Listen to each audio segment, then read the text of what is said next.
Opa, começou! Gabriel por aqui para dar início ao episódio número 51, se eu não estou enganado, do seu Descomplicando a Estética. Em um mês que é muito especial, a gente tinha esquecido até, que no dia 28 de maio a gente vai estar comemorando um ano desse projeto maravilhoso, que começou lá em 2019. E claro que, né, você deve estar se perguntando se a gente vai ter alguma surpresa, algo assim por causa disso. E sim, a gente vai ter, a gente tá pensando em algumas coisas. Mas também a gente quer ouvir de você, o que você gostaria de ver por aqui nesse especial de um ano. A gente tá pensando em alguns episódios especiais, claro, né? Então se você vê algum episódio ali que não tá na quinta-feira, é por causa desse mês de maio. Alguns episódios também, talvez com vídeo, que a gente vai estar colocando no nosso canal do YouTube. Então, fiquem ligados que ainda tem metade do mês ali pra gente trabalhar algumas coisas e comemorar como deve ser esse primeiro ano do nosso Descomplicando. Mas hoje a gente tem episódio normal por aqui e a gente vai falar de um assunto muito legal e que tá meio esquecido ali no mundo da estética, que é uma ferramenta, na verdade, muito poderosa. E eu fico perguntando se você já sabe do que eu tô falando. Acho que pelo título talvez, né? Aquela ferramenta esquecida e tudo mais. Pois é o e-mail. Todo mundo sempre fala de redes sociais, né? De crise de presença online, stories, vídeos e tudo mais, mas quase ninguém fala do e-mail e da importância que ele tem para as nossas vendas, para nossa marca e para o relacionamento que a gente tem com o nosso cliente também. Entre todas as ferramentas de marketing digital, ele é um dos poucos que mantém também aquele ar de profissionalismo, né? De sempre que um assunto é um pouco mais sério, as pessoas entram em contato com a gente pelo e-mail. As redes sociais continuam sendo uma ótima forma de marcar nossa presença. Não quer dizer que a gente deva deixar uma para começar a outra, elas se complementam. Mas vamos estudar hoje, né? E o que o e-mail pode nos entregar de benefício adicional que talvez as redes sociais não conseguem. Cris, eu sei que tu não tem muito costume de entregar informação por e-mail, né? Eu acho. Acho que a maioria das comunicações acabam sendo pelas redes sociais, Instagram, Facebook mesmo, né? Olá, Gabriel. Olá, pessoal. Olha, um ano já de Descomplicando, nem parece que passou tão rápido. Mas eu estava aqui ouvindo e lembrando que há poucos dias atrás eu estava revirando aqui os e-mails da Bill em busca de algumas informações, alguns documentos que eu precisava, e eu percebi que lá no início eu usava muito e-mail, até para confirmação de horário. As minhas primeiras agendas de depilação a laser, eu mandava tudo confirmação por e-mail e funcionava super bem, né? Uma vez que a gente ainda não tinha toda essa facilidade do WhatsApp e demais redes sociais, eu lembro que a gente tinha o Orkut e o Facebook, né? Era o mais famosinho, mas enviar uma mensagem por ele era, sei lá, intimidade demais, informalidade demais até.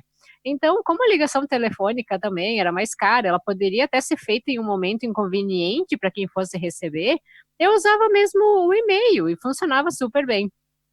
Eu não envio as informações pelo e-mail, né? Porque eu tenho a impressão de que as pessoas vão olhar pela aba de notificação e às vezes até nem abrir ele. Ah, e-mail da Bill, né? E pega e fecha. Até porque eu confesso que eu faço muito disso. Às vezes eu baixo lá a aba de notificação, vejo de quem é o e-mail, se é algo muito importante, eu abro, senão até não dou bola, né? Se for alguma coisa do contador, ah, não, aqui tem os impostos e documentos que eu tenho que imprimir, eu abro, senão muitas vezes eu acabo nem abrindo os meus e-mails.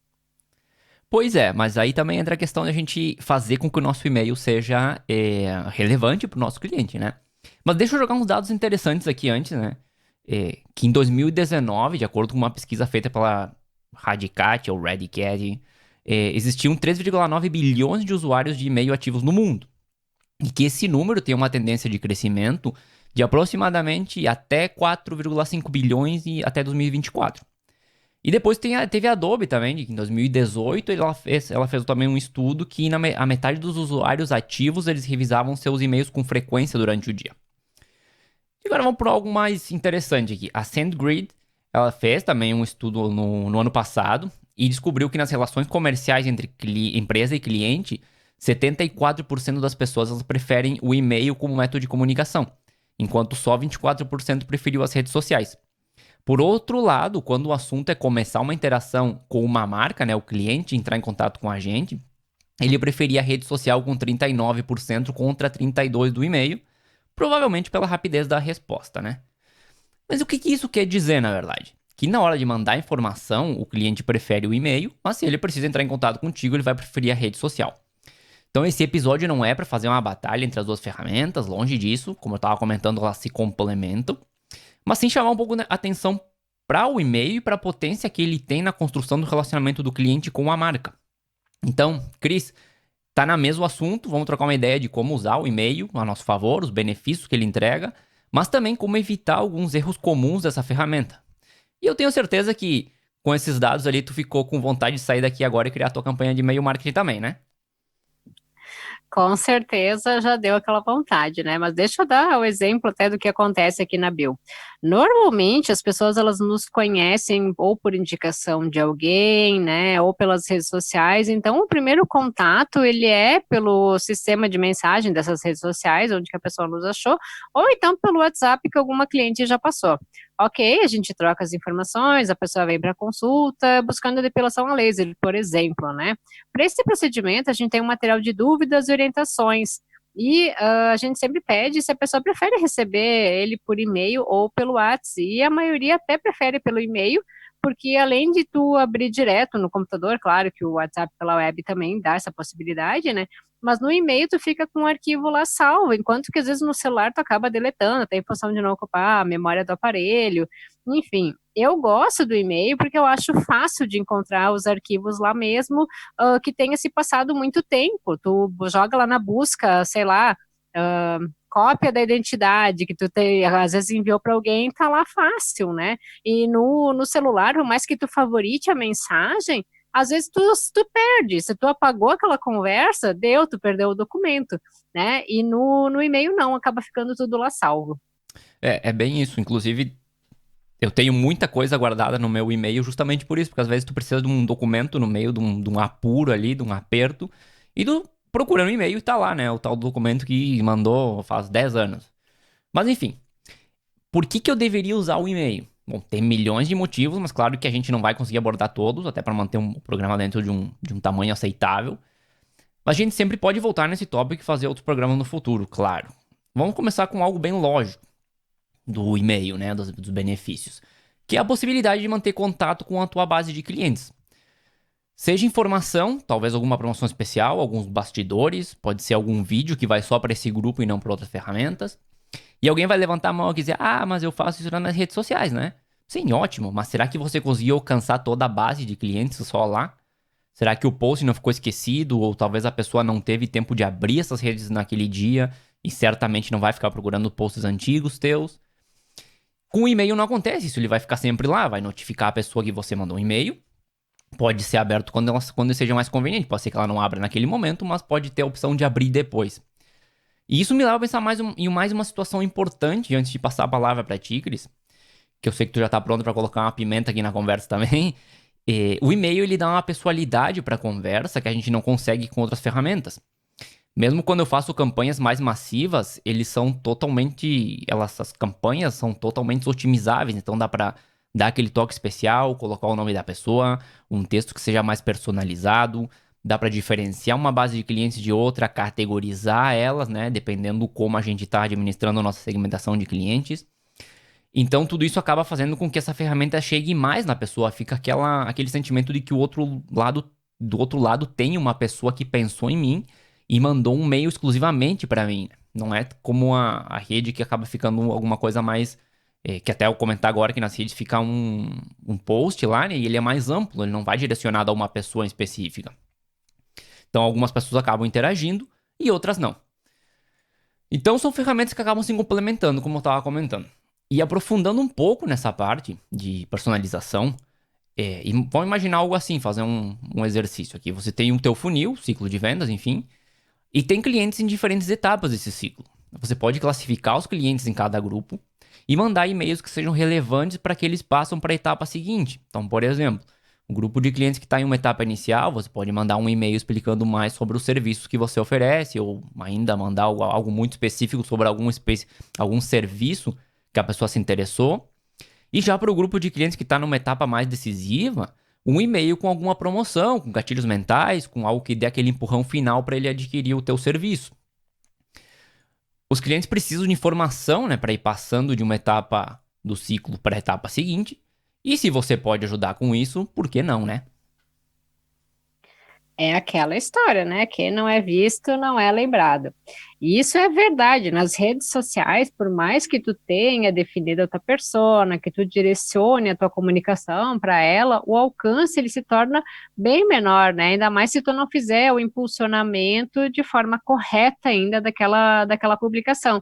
Porque afinal, essas redes sociais, essas plataformas são empresas, elas têm que ganhar dinheiro. Então elas ganham como? Com o impulsionamento, patrocínio das postagens, né? Hoje é comum a gente ter lista VIP, Close Friends e outras ferramentas voltadas às redes sociais, mas como o Gabriel disse, as informações lá elas podem se perder.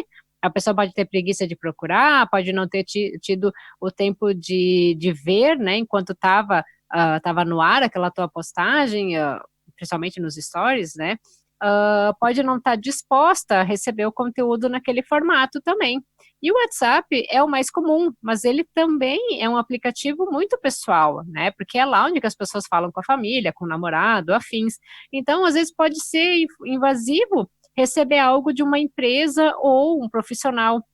Tanto que existem regras de privacidade para listas de transmissão, né? Se a pessoa ela não tem o teu número adicionado, ela não vai estar recebendo. Então não adianta tu colocar lá na lista. E fora que ninguém gosta de ficar recebendo panfletagem. A mesma coisa, tu tá na rua, tem uma pessoa toda hora te oferecendo um panfleto, tu não vai estar aceitando toda hora. É a mesma coisa, a pessoa tá lá e no celular dela simplesmente chegar uma propaganda, não é legal, né?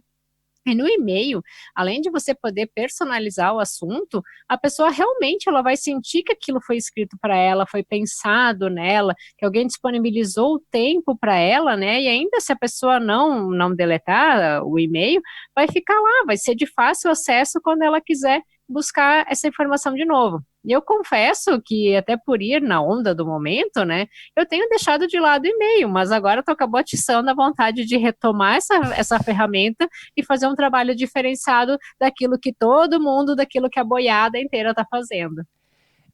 Até puxando um pouco o que tu deixou ali no ar, muito se fala dessa questão de presença, que as empresas precisam mais do que nunca ter aquela presença online.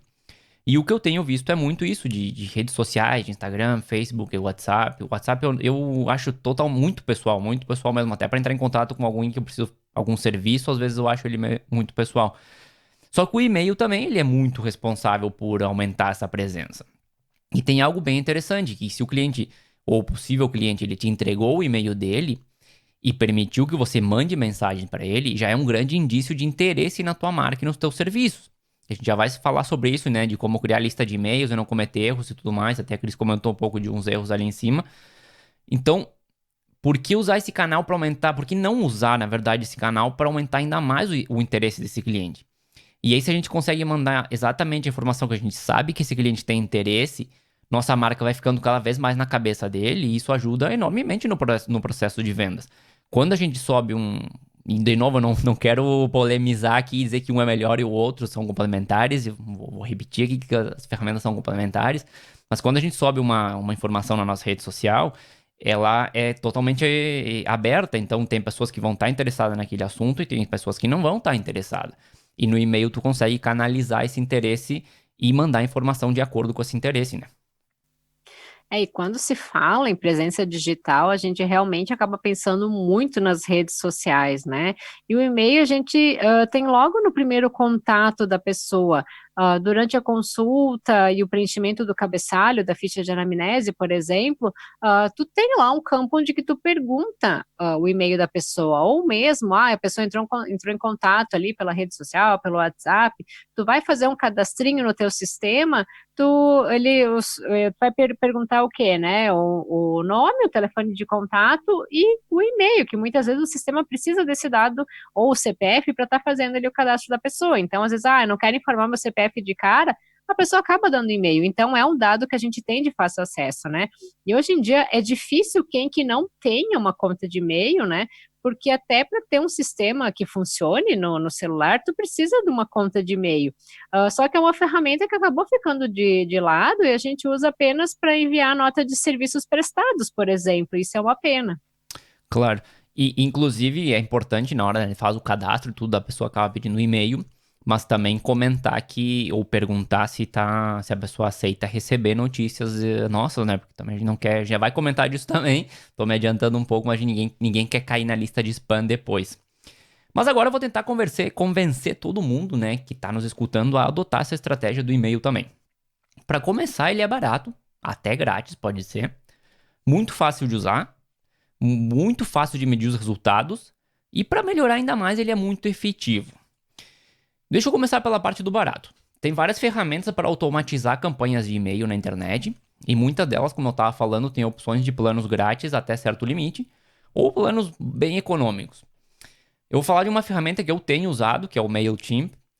Para quem baixou o nosso e-book até dos gestores e colaboradores, agora ele já não está mais disponível. Em algum momento talvez a gente coloque ele de novo. Percebeu que entrava em uma página, fazia um rápido cadastro e recebia um e-mail com o link para acessar e baixar esse documento.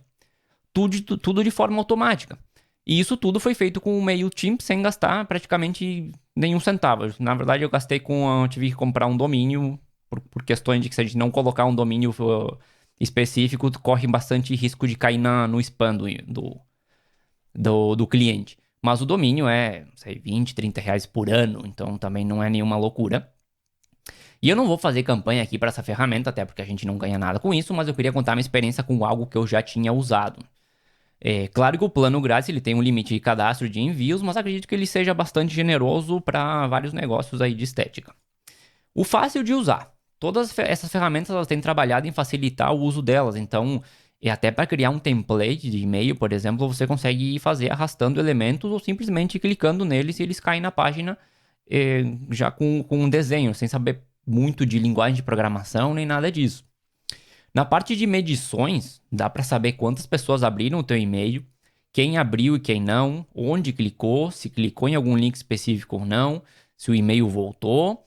E com isso a gente consegue ir ajustando as campanhas, melhorando as que funcionam, eliminando as que não dão certo, para entregar sempre informação relevante para o nosso cliente, né? E quando eu digo que é muito efetivo, que é a última que eu tenho aqui, se eu não me engano, uma pesquisa da Campaign Monitor, eles fizeram esse estudo e cada $1 gasto com e-mail marketing, segundo eles, gera ao redor de $38 de retorno sobre o investimento, o que é um resultado bastante expressivo quando a gente compara com outros investimentos feitos no mundo digital, em redes sociais e tudo mais. E até isso me faz lembrar de algo interessante. Muita gente tem um orçamento mensal para colocar em anúncios pagos do Facebook, do Instagram. Só que quando começa a colher os resultados, vê que a maioria das pessoas que interagem, elas não estão relacionadas com o público-alvo. Isso acaba gerando uma frustração tremenda, porque afinal é o nosso dinheiro que está indo por água abaixo. E isso tem uma relação com a efetividade da ferramenta, mas também com a complexidade dela. Fazer uma boa campanha, bem segmentada, com bons resultados nas redes sociais, é um trabalho relativamente complexo. No e-mail tende a ser mais fácil, muito pelo fato de a gente já ter que fazer a nossa lista primeiro, e essa lista acaba sendo composta por pessoas que estão interessadas no que a gente está oferecendo. E tem mais uma coisa ainda, antes de falar, de passar para Tigres, que eu estava quase esquecendo. Praticamente todo mundo usa o e-mail, como tu estava comentando antes. Nem todo mundo vai usar Instagram, Facebook e até o WhatsApp. Eu tenho visto pessoas que não têm. Agora, e-mail é bem provável que essa pessoa tenha e revise ele cada certo tempo. Por exemplo, na estética, até pegando o teu caso, Cris, tem vários clientes de uma faixa etária que não têm tanto interesse por redes sociais. Ou se tem, não acompanham com tanta frequência. Mas sim, eles estão atentos ao e-mail porque é um sistema de comunicação importante para eles. É verdade, a principal faixa etária aqui dos meus clientes não é dos jovens que estão o tempo todo conectados, né? São pessoas que dão uma olhada nas redes no tempo livre, mas que dão maior atenção ao e-mail, até pela facilidade de acesso dele no trabalho, por exemplo, quando as redes sociais elas podem até nem ser permitidas conforme a política de cada empresa.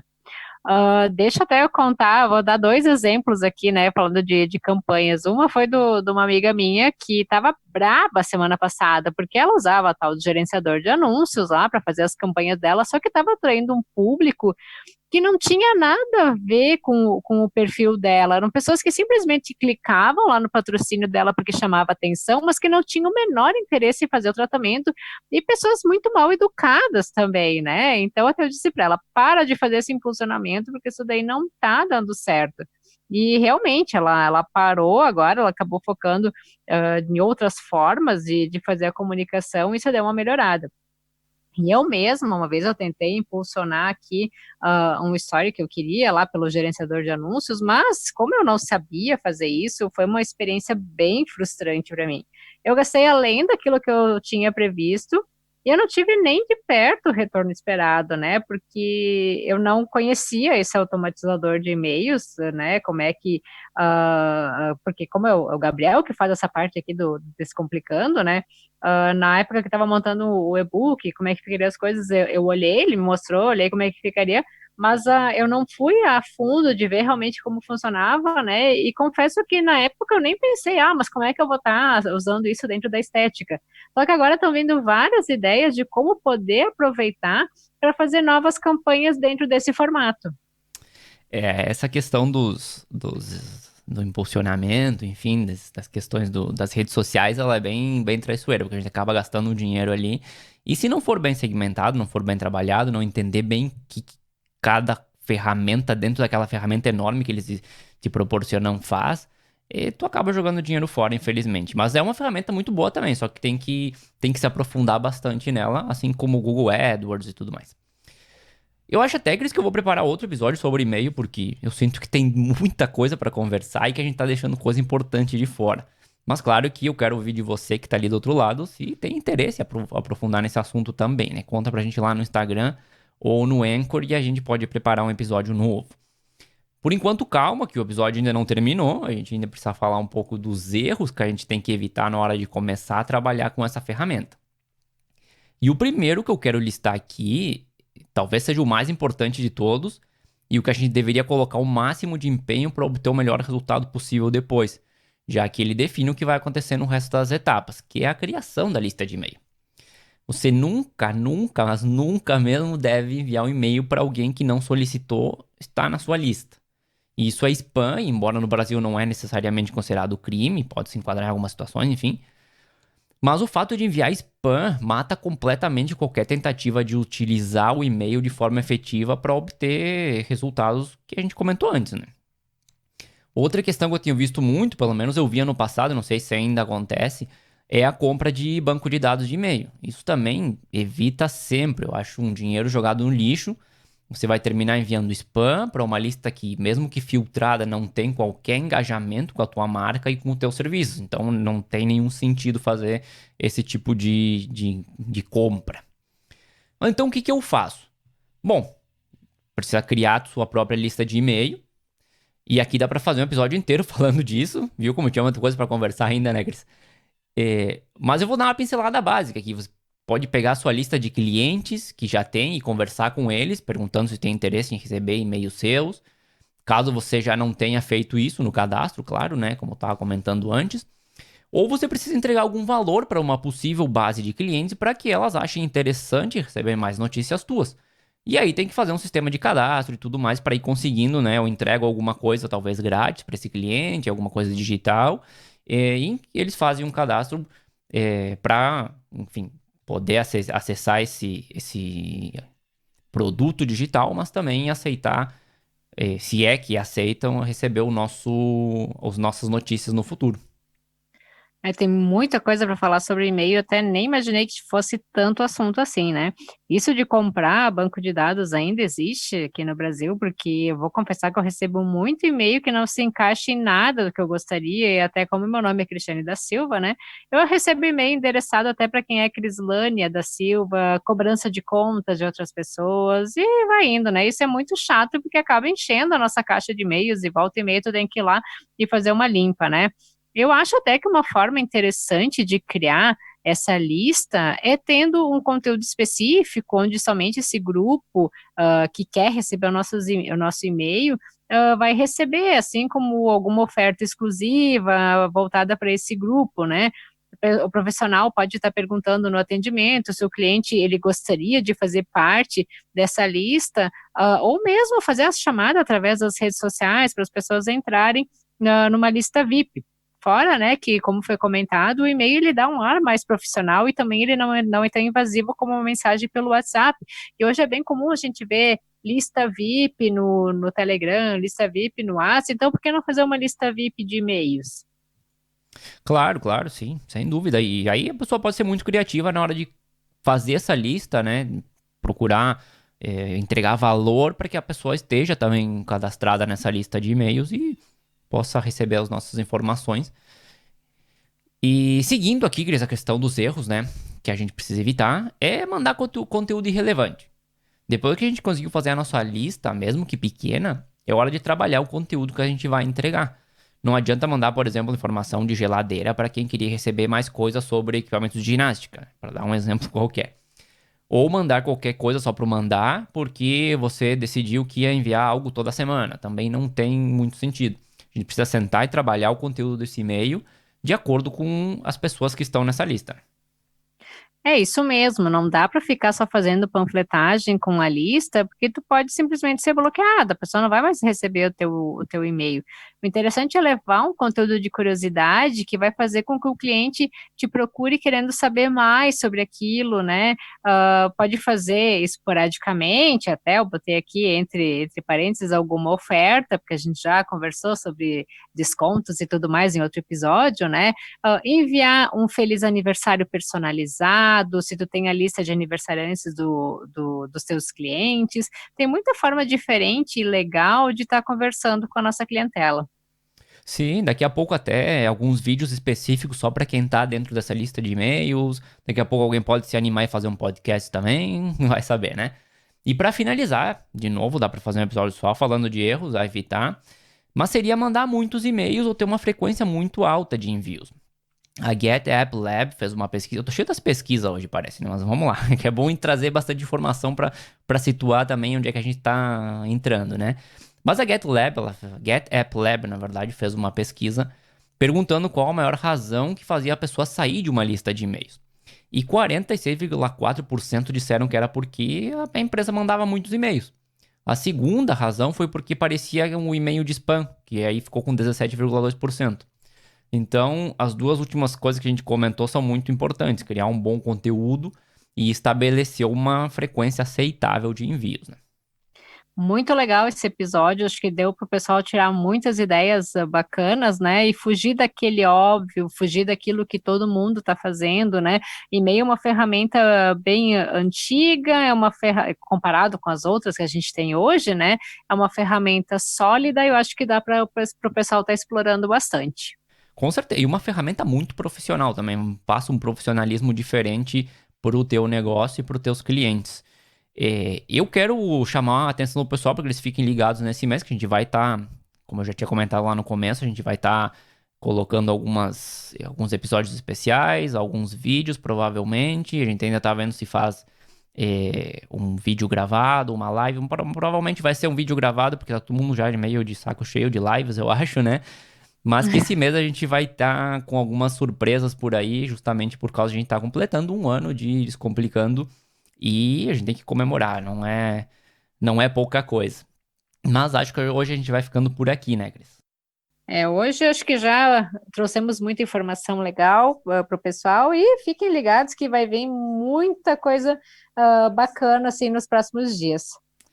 Maravilha, então. Hoje a gente vai ficando por aqui. A música de abertura do nosso programa é Feeling Good da purpleplanet.com. E na próxima semana a gente vai estar de volta com mais um assunto interessante para você. Até a próxima, Cris. Até a próxima.